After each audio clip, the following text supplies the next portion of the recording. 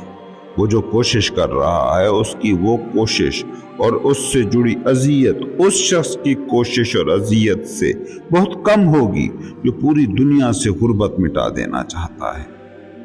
انسانی تاریخ کے گزرے 5000 سالوں کے انقلابات کو غور سے دیکھیں، سب کسی چیز کے ریئیکشن کا نتیجہ ہے۔ ریئیکشن کی نیچر کو سمجھیے۔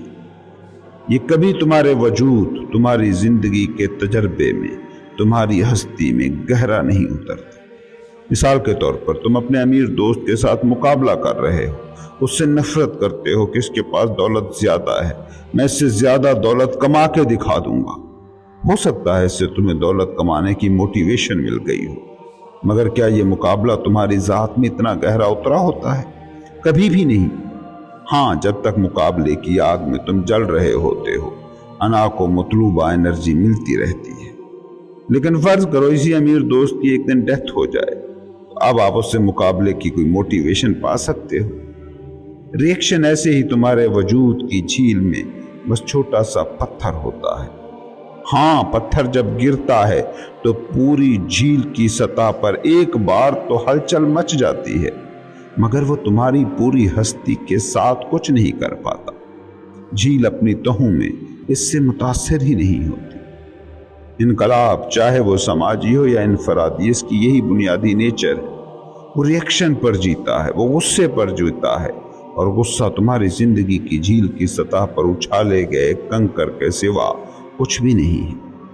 ابھی کسی پر تم شدید غصہ ہو، تمہارا دل کر رہا ہے کہ اسے گولی مار دو، اور ابھی اسے ہارٹ اٹیک ہو جائے، تو ایک سیکنڈ میں وہ غصہ ہوا ہو جائے گا۔ زندگی کے تجربے میں جو چیز گہری اترتی ہے وہ ہے پیار، وہ ہے ہمدردی، وہ ہے احساس۔ یہ کبھی جھیل کی سطح کو نہیں بدلتا، جھیل کی تہ تک کو بدل دیتا ہے۔ یہ وہ احساسات ہیں کہ جو تمہاری پوری بینگ کو بدل دیتے ہیں۔ حقیقت میں انقلاب اسی نیچر کا ہوتا ہے۔ وہ انقلاب جس سے نبی گزرتا ہے، وہ انقلاب جو کسی صوفی پر اترتا ہے۔ کبھی سوچا تم لوگوں نے کہ کوئی نبی کیا ایسا بھی گزرا ہوگا کہ جسے امیروں سے نفرت ہوتی تھی اور غریبوں سے محبت؟ نہیں، نبی کا پرسنل انقلاب ریئیکٹیو نہیں ہوتا، کسی منفی جذبے سے نہیں ابھرتا۔ کوئی نبی، کوئی صوفی ہر ایک سے پیار کرنے کی قابلیت رکھتا ہے۔ ان لوگوں کو بھی معاف کر دینے کی ان میں صلاحیت ہوتی ہے کہ جنہوں نے ذاتی طور پر انہیں نقصان پہنچایا ہوتا ہے۔ ایک صوفی کسی سے پیار کرتے وقت اس کا امیر غریب ہونا دیکھ ہی نہیں سکتا، کیونکہ غریبی اور امیری ایک ہی بیماری کی بس دو شکلیں ہیں۔ صوفی یہ جانتا ہے جب انقلاب جڑوں پر حملہ آور ہوتا ہے تو ہوتا ہے وہ حقیقی انقلاب۔ جڑ ہے انسانی زندگی کا تجربہ۔ تم لوگ اپنی زندگی میں انقلاب ڈھونڈ رہے ہو، شاخوں پر کام کر کے، نوکری، عہدہ، گاڑی، بنگلے یا اسی قسم کی اور شناختوں کو جمع کر کے، تاکہ انا کو چمٹنے کے لیے کوئی محاذ مل سکے۔ جڑ پر کام یہ ہے کہ تم میں یہ سمجھ پیدا ہو جائے کہ میری زندگی کے تجربے کا مجھے حاصل اشیاء سے کوئی بھی لینا دینا نہیں۔ میرا میں ہونا، مجھ پر گزر رہا زندگی کا تجربہ، یہ چیز ہے جو طے کرتی ہے، نہ کہ مجھے حاصل یا نہ حاصل چیزیں۔ یہ ہے حقیقی انقلاب، وہ انقلاب کہ جب تم جڑوں سے بدل جاتے ہو، جب تمہاری جھیل کی سطح نہیں، گہری ترین تہ بدل جاتی ہے، جب تمہاری ہستی بدل جاتی ہے۔